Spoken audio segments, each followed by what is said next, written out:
하나님의 말씀은 누가복음 20장 20절부터 26절까지의 말씀입니다. 신약성경 누가복음 20장 20절부터 26절입니다. 제가 가지고 있는 성경은 신약성경 131페이지에 있습니다.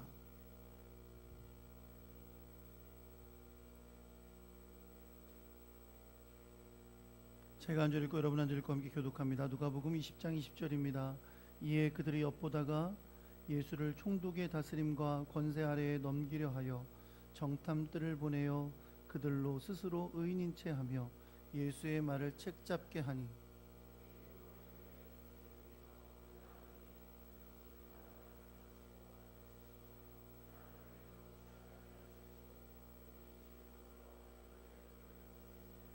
우리가 가이사에게 세를 바치는 것이 옳으니까 옳지 않으니까 하니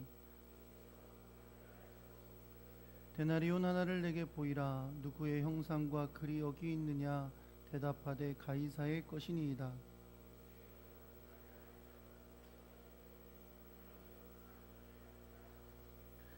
함께 읽습니다. 그들이 백성 앞에서 그의 말을 능히 책잡지 못하고 그의 대답을 놀랍게 여겨 침묵하니라.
주님, 우리를 이 자리에 있게 하신 것은 주님의 은혜인 것을 믿습니다.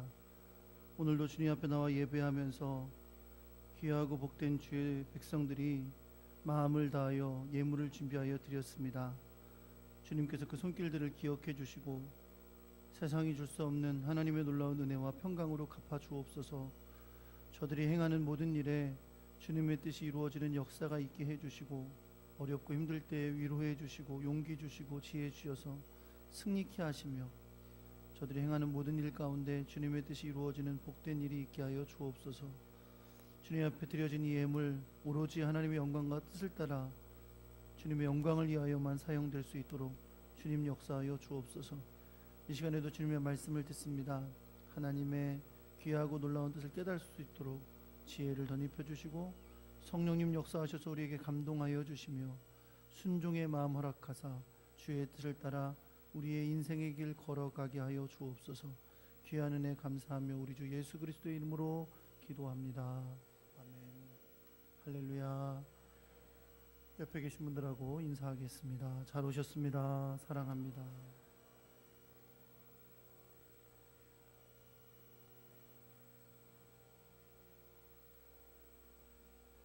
한번 따라해 보겠습니다. 당신은 누구의 권세 아래에 있습니까? 네, 오늘 말씀의 제목은 당신은 누구의 권세 아래에 있습니까? 입니다. 작년에 처음으로 공식적으로 종교인 과세가 시행이 됐습니다. 사실 종교인 과세에 대해서 여러 가지 아직도 논쟁의 여지가 있는 것은 사실입니다. 하지만 대부분의 국민들이 종교인들도 과세를 해야 된다, 세금을 내야 된다 라고 믿고 있기 때문에 이제 모든 종교에 해당되는 종교인들도 그것을 받아들이고 작년부터 이제 종교인 과세가 실시가 됐고 실제로 이제 세금을 낸 건 올해가 되는 거죠. 대부분 다 올해 대부분 세금을 내셨습니다. 천안에서 이 업무를 담당하시는 분이 계셔서 제가 천안시 기독교 청년합회의 목사님들을 위한 종교인 과세 세미나를 할 때 천안의 세무서의 담당자를 모시고 세미나를 했는데 그때 한 분을 뵙게 됐어요. 근데 그 분이 천안의 모 교회 장로님이시더라고요. 그래서 어떻게 종교인 과세 이게 잘 진행되고 있습니까? 그랬더니 이제 종교인 과세 세금을 징수하기 전에 수입 신고를 해야 되잖아요. 종교인 수입에 대한 신고를 해야 되는데 이 신고를 하는 것도 목사님들은 1차적으로 했을 때 50%, 조금 지나니까 70%, 목사님들은 대부분 이렇게 많이들 하셨다고 해요. 그런데 사실 절 같은 데는 이 수입이 어떻게 되는지도 잘들 모르시고 어떻게 되는지 반응도 없으시다고 걱정을 하시는 것을 들은 적이 있습니다. 처음 실시하다 보니까 종교인들도 어떻게 목사님들, 신부님들, 스님들이 이제 신고를 하는 건데 어떻게 구분해서 어떻게 신고를 해야 되는지 몰라서 혼동스러운 일들을 겪기도 했습니다. 사실 여러분 짐작하실지 모르겠는데 대한민국에서 목회를 하고 있는 목사님들 중에 교회에서 월급을 받으시는 그래서 종교인 수입이 있으신 분들 중에 70%에서 80% 가까이 되시는 분들은 한 푼도 세금을 낼 게 없습니다. 그분들이 받는 수입은 기준에 끼지를 못해요. 그래서 수입을 아무리 따지고 세금을 매겨봐야 세금을 10원도 낼 게 없어요. 세금을 내는 목사님들은 사실은 매우 일부에 속한 분들이 세금을 내게 되어 있습니다. 오히려 세금을 내지는 않지만 이제 세무신고를 하게 되잖아요. 그러니까 그동안 받지 못하던 혜택들을 받으세요. 예를 들어 근로장려금. 아니 그렇게 일하면서 어떻게 살 거냐, 수입이 그거밖에 안 되는데 일을 해라 그러면서 근로장려금이 정부에서 나옵니다. 그리고 자녀 양육 보조금 그런 거 있죠. 아이들이 있는데 아이들은 그만큼 있는데 도대체 그 수입으로 어떻게 애들을 키울 거냐. 그래서 자녀를 키울 수 있는 보조금이 정부에서부터 이제 올해 나온다 그래요. 그 신청해서 이제 받으려는 목사님들이 대단히 많습니다. 그렇게 따지고 보면 여러분 이런 거예요. 종교인 과세를 하긴 했어요. 근데 사실은 세금을 내시는 목사님들은 매우 일부고 대부분의 목사님들이 세금은 한 푼도 안 내시면서 혜택을 받게 된 상황이 굉장히 많이 있습니다. 그리고 이제 4대 보험을 받을 수 있는, 목사님들이 그동안 받지 못하던 4대 보험도 가입할 수 있는 자격이 주어지게 됐어요. 그전엔 세무 업무와 떨어져 있었으니까 이런 게 다 불가능했는데 이제는 그것이 가능해지게 된 거죠. 그럼 여러분 이렇게 생각하실 수 있을 거예요. 아, 종교인 과세 한다더니 목사님들은 다 혜택만 보는구나, 이제 그렇게 생각하실 수도 있을 겁니다. 근데 그럼에도 불구하고 목사님들이 아직도 이 종교인 과세를 부과하는 것에 대해서 불편한 마음들을 갖고 계신 분들이 굉장히 많이 계세요. 본인들 세금 한 푼도 안 내고 혜택만 받으시면서도 동일하게 불편한 마음을 가지고 계신 분들이 있습니다. 그건 무엇 때문일까요? 세금을 낸다는 것의 의미 때문에 그래요. 그러니까 나라에 세금을 낸다고 하는 것은 이제 나라의 권세 아래에 들어간다는 의미를 갖게 되기 때문에 그렇습니다. 그래서 물론 이 수입을 받으시는 목사님들은 개인적으로 세금에 관련된 조사를 받으실 수도 있겠지만, 염려하는 건 뭐냐면 목사님들에게 월급을 주는 건 다 교회들이잖아요. 그러니까 어느 순간 정부에서 이제 교회가 어떻게 재정을 돌리고 있는지를 들여다볼 수도 있게 되는 거고, 그거에 대해서 간섭할 수도 있는 거고, 심한 경우 교회를 한번 잡겠다고 세무조사를 세게 들어올 수도 있는 거죠. 세무조사 들어오면 정직하게 했으면 문제가 없지. 물론 문제가 없죠. 우리 교회 문제 없습니다. 믿거나 말거나 문제 없으면 되지만, 그럼에도 불구하고 그런 일들은 다 종교와 정치가 구분돼야 하는 원칙에서 굉장히 어려움을 겪게 만드는 일이 되는 것이죠. 우리 교회는 어쨌든 최선을 다해서 투명하게 정직하게 세금도 내고, 또 교회 회무 행정도 더 열심히 깨끗하게 하려고 최선을 다해 노력을 하고 있습니다. 그렇게 믿으시면 됩니다. 네, 불안해하시고 염려하지 마시고, 우리 교회는 건강하게 열심히 운영하고 있고 또 정직하게 하려고 하고 있으니까. 그러나 그럼에도 불구하고 여러분, 제가 지금 말씀드리고자 하는 것은 뭐냐면, 세금을 낸다는 건 의미가 있다는 거예요. 세금을 낸다는 건 그 권세 아래에 있음을 인정하는 의미가 있다는 것입니다. 어쩔 수 없이 세금을 내는 국민은 세금을 받는 국가의 권세 아래에 있게 되는 거죠. 그래서 세금을 내니까 우리는 이런 권한이 있다라고 권리를 이야기할 수 있지만, 동시에 뭐가 있어요? 의무가 있는 거예요. 그래서 국민은 나라의 법을 지키고 나라의 통치를 따르고 또 나라의 세금도 내고 국방 의무도 져야 하고 하는 여러 가지 의무가 따르게 되는 겁니다. 심지어 이제는 그런 우리가 세금 내는 정부의 권세 아래에 있다 보니까 그 법을 어기면 처벌을 받게 되는 그런 경우도 생기게 되는 거죠. 세금이라는 것은 바로 그런 의미를 가지고 있다는 것입니다. 예수님을 반대해서 죽일 생각을 가지고 있던 대제사장과 서기관들이 이제 예수님을 자신들의 올무에 빠뜨리기 위한 계책을 세웁니다. 오늘 여러분과 제가 읽고 있는 본문은 계속해서 예수님께서 우리가 흔히 고난주간이라고 말하는 십자가를 지시는 주간에 일어나는 일이에요. 예수님께서 성전을 정화하시고 성전에서 말씀을 가르치시고 그랬더니 이제 대제사장과 서기관들이 기회가 되면 예수님을 잡아 죽일 계획을 세우고 틈만 보고 있었습니다. 오늘 본문에 드러나는 계략은 오늘 성경 본문에서 말씀하시기를 뭐라고 말씀하냐면, 예수님을 총독의 다스림과 권세 아래에 넘기려 하는 것이다 라고 말씀합니다. 그러니까 지금 여전히 예수님을 죽이겠다는 계획을 가지고 추진을 하고 있는데, 오늘 추진하는 이 계획은 뭐냐면 예수님을 총독의 다스림과 권세 아래에 넘기려 하는 거예요. 다른 말로 표현하자면 그 당시에 이스라엘을 지배하고 있던 로마 정부의 권세 아래에서 예수님이 체포가 되고 재판받고 죽게 되는 그런 길을 계획하고 있다는 거죠. 이게 여러분 그럴 수밖에 없는 게, 예수님은 유대인이라서 유대인들 사이에서는 종교 지도자들, 산헤드린 공의회라고 불리는 종교 지도자들의 단체에서는 이미 예수님을 죽기에 마땅하다라고 결정했어요. 그런데 유대인들의 처형 방법은 돌로 쳐서 죽이는 겁니다. 그런데 로마 정부의 지배 아래에 있는 이 이스라엘은 아무리 자기들이 죽이고 싶다고 재판도 받지 않은 채 돌로 쳐서 사람을 죽일 수가 없는 거예요. 그래서 이들이 합법적으로 예수님을 죽일 수 있는 방법은 로마 정부의 법에 걸려서 예수님이 재판받고 사형 언도를 받게 하는 거예요. 그러니까 오늘 이들이 시도하고 있는 예수님을 넘어뜨리려고 하고 그래서 십자가에 못 박아 죽게 하려는 이 계획을 가운데 추진하고 있는 방법은 바로 그런 거죠. 로마의 정부의 걸림돌이 돼서 예수님이 그들에게 재판받고 죽게 하도록 하려는 방법을 짜고 있는 겁니다. 그래서 그들이 이 로마의 권세 아래 죽게 하기 위한 방법으로 보낸 것이 정탐들이에요. 오늘 성경에 이제 정탐들이라고 표현했으니까 그냥 정탐들이라고 저도 말씀드리겠습니다. 이들이 의로운 척하면서 예수님께 와서 질문을 하고 이들이 예수님의 질문을 꼬투리 잡아서 이것을 로마 정부에 고발하여 넘기려는 계획을 가지고 있는 겁니다. 자, 그렇다면 이들이 와서 예수님에게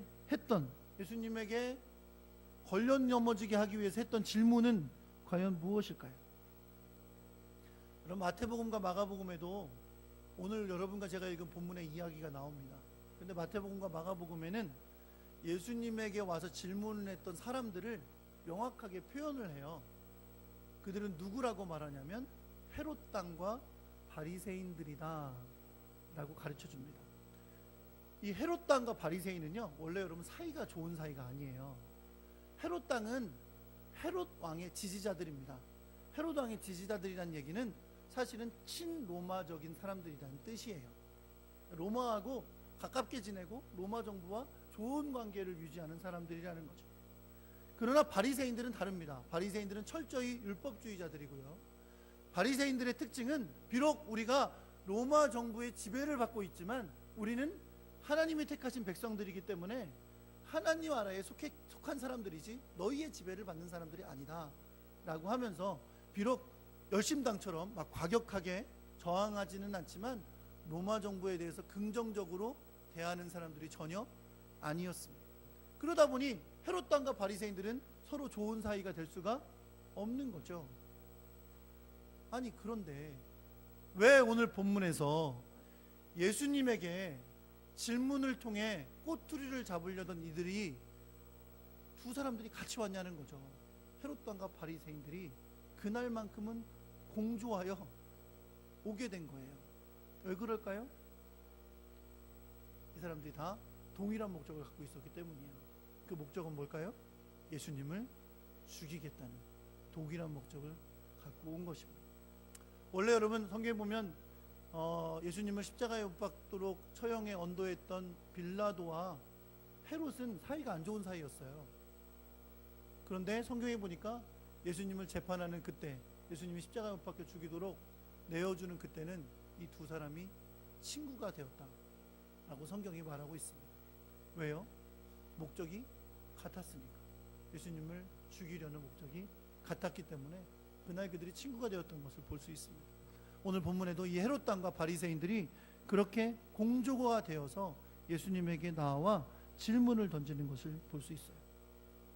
이들이 와서 처음에는 예수님에게 아부의 말을 건넵니다. 오늘 성경에 보니까 의로운 척했다 그랬는데 의로운 척하면서 예수님에게 아부의 말을 건네요. 뭐라 그러냐면, 선생님이여, 우리가 아노니 당신은 바로 말씀하시고 가르치시며 사람을 외모로 취하지 아니하시고 오직 진리로서 하나님의 도를 가르치시나이다, 이렇게 말합니다.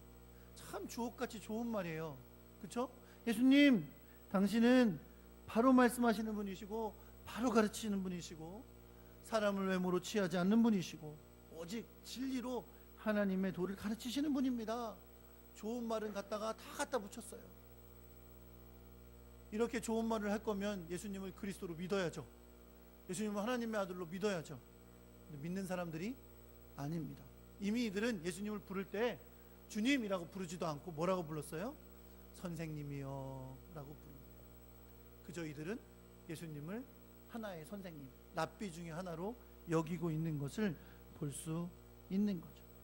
지금 이들이 이렇게 예수님에 대해서 호의적인 말을 하는 것은 예수님을 걸러 넘어지게 하기 위한 하나의 방법이에요. 이렇게 막 예수님을 칭찬하면 예수님이 혹시 저들이 나한테 되게 호의적인 마음을 가진 사람들이구나 라고 생각하고 쉽게 대답하시면 그걸 갖고 딱 얽어매서 예수님을 잡히게 하려는 계획 때문에 그렇게 호의적인 말을 했던 것입니다. 그렇게 아부의 말을 들어놓은 이 사람들은 이제 예수님을 책잡기 위해 직접적인 질문을 던지게 됩니다. 그 질문이 바로 이것이죠. 우리가 가이사에게 세를 바치는 것이 옳으니까 옳지 않으니까. 쉬운 말로 하면 우리가 가이사에게 세금을 내는 게 옳습니까? 아니면 옳지 않습니까? 라고 묻는 겁니다. 여러분, 이 질문을 통해서 우리는 뭘 알 수 있냐면요, 왜 하필이면 그때 대제사장과 서기관들이 예수님을 책잡기 위해서 보낸 사람들이 헤롯 당과 바리새인들이었는가, 그 이유를 이 질문을 통해서 알 수 있습니다. 사실 여러분, 본래 대제사장과 서기관들이 목적한 바대로 예수님을 총독의 권세, 즉 로마 정부의 권세 아래에서 걸려들게 하여 죽게 할 생각이었다면, 그들은 예수님께 했던 이 질문, 우리가 가이사에게 세를 바치는 것이 옳습니까? 옳지 않습니까? 라는 질문에 기대하는 대답은 이거였을 거예요. 가이사에게 세를 바치는 것은 옳지 않다 라고 예수님이 말씀하실 걸 기대했을 거예요. 왜?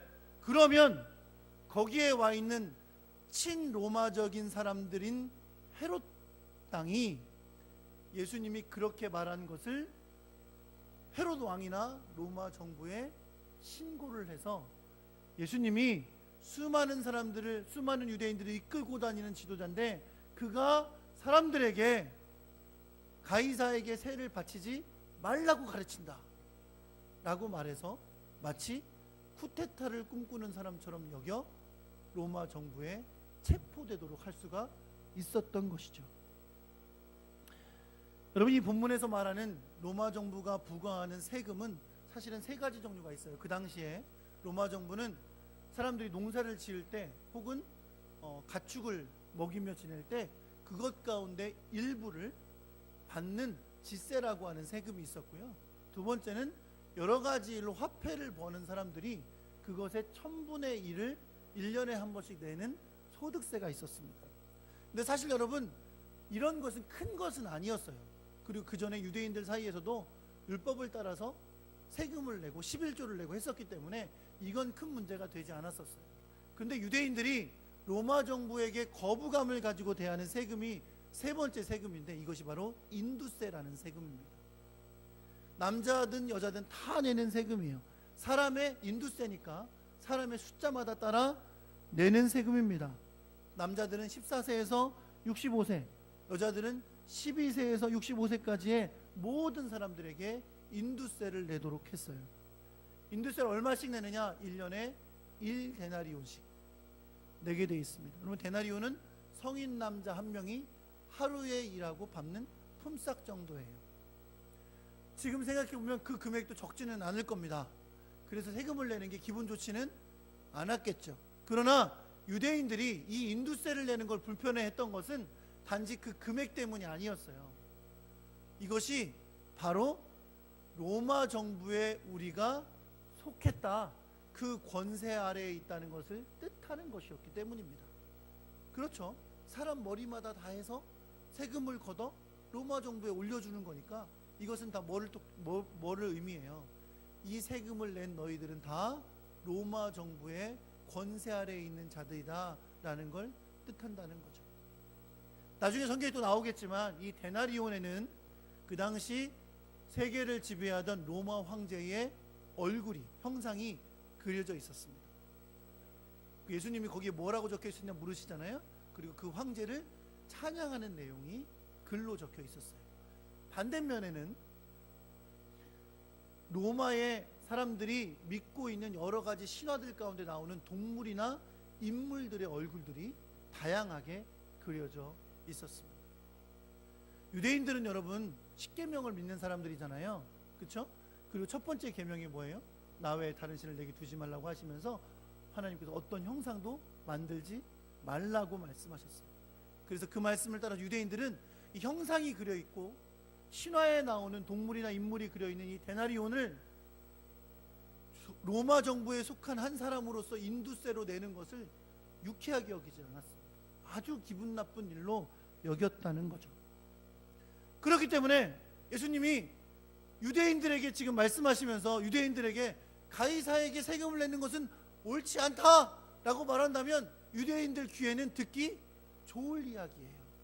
그리고 그렇게 되기를 예수님에게 와서 유혹했던 이 사람들은 원했던 말이라는 거죠. 예수님이 그렇게 말하기를 원하셨던 거예요. 이것이 바로 그들이 기대하고 생각했던 것이었습니다. 그래서 그 자리에 누가 있었어요? 헤롯 땅이 와서 그 자리에 있었다는 거죠. 그런데 여러분, 반대의 답이 나올 수도 있잖아요. 그렇죠? 예수님이 그들이 원하지 않는 답을 거꾸로 하실 수도 있어요. 뭐라고 하는 거예요? 거꾸로 하면 가이사에게 세금을 바치는 것이 옳다라고 대답하실 수도 있는 거죠. 그런데 이것도 문제가 될 수 있는 거예요. 예수님이 가이사에게 세금을 바치는 것이 옳다 하면 그 자리에 누가 와 있었어요? 바리새인이 와 있었잖아요. 그렇죠?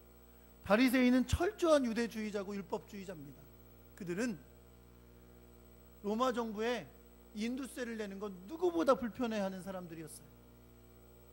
예수님께서 만약 얘들아 가이사에게 세금을 바치는 것이 옳은 거야 라고 말한다면 이들은 이것을 꼬투리로 잡을 수 있는 거예요. 야, 예수가 그냥 로마 정부에 우리 굴복하란다. 어떻게 저 사람이 하나님이 보내신 선지자가 될 수 있어? 어떻게 하나님의 아들이 될 수 있어? 하나님의 백성인 우리들에게 굴복해서 가이사에게 세금을 바치라는 사람이 어떻게 메시아가 될 수 있어? 라고 말해서 사람들을 선동할 수 있는 이유가 될 수가 있는 것이죠. 여러분, 이 상황을 전환시키는 한마디가 23절에 기록되어 있습니다. 23절에 뭐라고 기록했어요? 예수님께서 그들의 그 간계를 아셨다고 했습니다. 그들의 악한 계획을 아시는 예수님께서 그들이 물은 질문, 우리가 가이사에게 세금을 바치는 것이 옳습니까? 옳지 않습니까? 라고 하신 대답에 대해 이렇게 답하십니다. 데나리온 하나를 내게 보여라. 데나리온을 가지고 보이게 합니다. 그리고 사람들에게 물으십니다. 네 화상과 글이 여기에 있느냐? 누구의 화상과 글이 여기에 적혀 있느냐? 라고 물으십니다. 그러니까 데나리온 위에 누구의 그림이 있고 어떤 글이 적혀져 있느냐라고 묻는 거죠. 누구의 글이 적혀져 있느냐라고 묻는 거예요. 사람들이 대답합니다. 뭐라고요? 가이사의 것입니다 라고 대답합니다. 정말 그렇습니다. 가이사의 얼굴이 그려져 있던 것이 그 당시 데나리온 화폐의 모습이었기 때문에 그렇습니다. 그들의 답을 들으신 예수님께서 오늘 본문 25절에서 이렇게 말씀하십니다. 그런즉 가이사의 것은 가이사에게, 하나님의 것은 하나님께 바치라. 한번 따라해 볼까요? 그런즉 가이사의 것은 가이사에게, 하나님의 것은 하나님께 바치라. 여러분, 예수님의 이 대답은 예수님을 책잡기 위해서 왔던 그들의 입을 다물게 했습니다. 오히려 성경에 보니까 예수님의 지혜로운 답변에 그들이 놀라며 침묵했다라고 말씀합니다. 이건 뭐예요? 예수님이 가이사의 편을 들었다고, 로마 제국의 편을 들었다고 말할 수도 없고, 그렇다고 로마 제국을 반대했다고도 말할 수 없는 대답을 예수님이 하셨다는 겁니다. 사랑하는 성도 여러분, 예수님은 가이사의 것은 가이사에게 바치라고 하셨습니다. 예수님은 로마 정부가 가진 권세를 무시하지 않으셨던 거죠. 왜냐하면 세상의 모든 권세는 하나님께로 말미암은 것이기 때문에 그렇습니다. 사도 바울도 로마서 13장 1절에서 각 사람은 위에 있는 권세들에게 복종하라. 권세는 하나님으로부터 나지 않음이 없나니 모든 권세는 다 하나님께서 정하신 바라 라고 말씀하셨습니다. 그리고 로마서 13장 7절에서도 모든 자에게 줄 것을 주되 조세를 받을 자에게 조세를 바치고 관세를 받을 자에게 관세를 바치고 두려워할 자를 두려워하며 존경할 자를 존경하라 라고 말씀하고 있습니다. 그런데 여러분, 한 가지 주목할 것이 있어요. 여기서 가이사의 것은 가이사에게 바쳐라, 하나님의 것은 하나님께 바쳐라 라고 명령했는데 여기서 바친다는 말은 원어의 의미는 돌려드린다라는 의미가 있습니다. 그럼 가이사에게 바치라는 말은 다른 말로 하면 가이사에게 돌려주라. 하나님에게 바치라는 말은 하나님께 돌려드리라라는 의미가 있다는 겁니다. 이건 이런 뜻인 거죠. 정부의 권세를 인정하고 세금을 내는 것은 정부가 주는 혜택과 보호에 대해서 돌려주는 의미가 있다는 겁니다.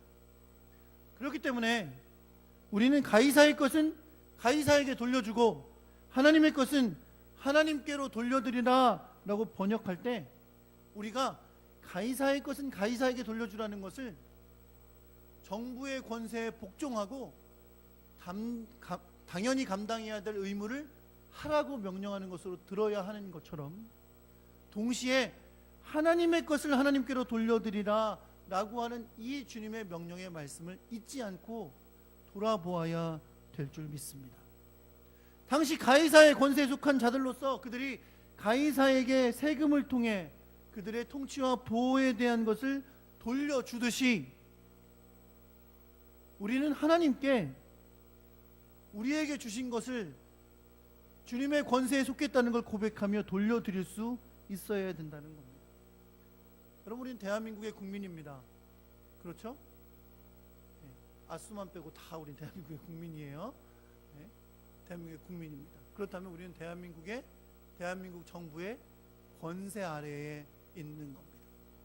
그렇죠? 권세 아래에 있다는 게 또 기분 나쁜 사람들이 있는지 모르겠네. 권세 아래에 있는 거예요. 정부의 통치 아래에 우리 있잖아요. 그렇죠? 정부가 가진 법과 정부가 가진 행정과 정부가 가진 국방과 이 모든 것 아래에 우리가 속해 있고, 그렇기 때문에 우리는 대한민국 국민으로서 보호도 받고 혜택도 누리는 겁니다. 할렐루야. 그것이 당연한 것이죠. 그래서 우리는 대한민국 국민으로서 뭐를 돌려야 돼요?